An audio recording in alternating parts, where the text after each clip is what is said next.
2026 বিশ্বকাপের কোয়ালিফায়ার ম্যাচে 21 তারিখ সকাল 6:45 মাঠে নামবে 5 বারের বিশ্ব চ্যাম্পিয়ন ব্রাজিল। গত বছর এই কলম্বিয়ার কাছেই হেরেছিল সেলেসাওরা, যার ফলে এবার তারা সেই হারের আক্ষেপ মেটাতে প্রস্তুত হচ্ছে। সেই সাথে প্রস্তুত রয়েছে ব্রাজিলের 4 ট্রাম্প কার্ড ফুটবলার, যাদের তাণ্ডবেই গুড়িয়ে যেতে পারে কলম্বিয়া।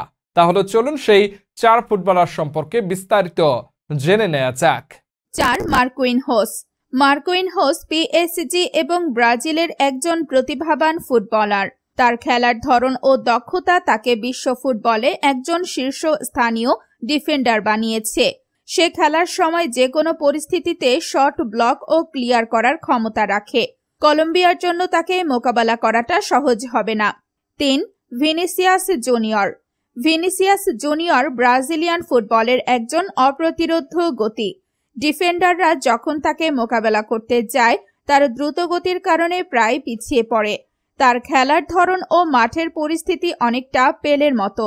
তার আক্রমণাত্মক অবস্থান কলম্বিয়ার জন্য বড় চ্যালেঞ্জ হয়ে দাঁড়াবে।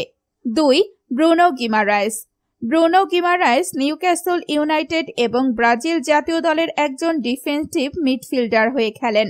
তিনি অত্যন্ত দক্ষভাবে ম্যাচের গতিকে নিয়ন্ত্রণ করতে পারে। তার খেলার পাসিং অত্যন্ত সুপরিচিত, যা প্রতিপক্ষের আক্রমণ প্রতিহত ও দলের আক্রমণের গতি বাড়াতে সাহায্য করে। 1 দীর্ঘ 1 বছরেরও বেশি সময় পর জাতীয় দলে ডাক পেয়েছে ফুটবল বিশ্বের আতঙ্ক নেইমার জুনিয়র।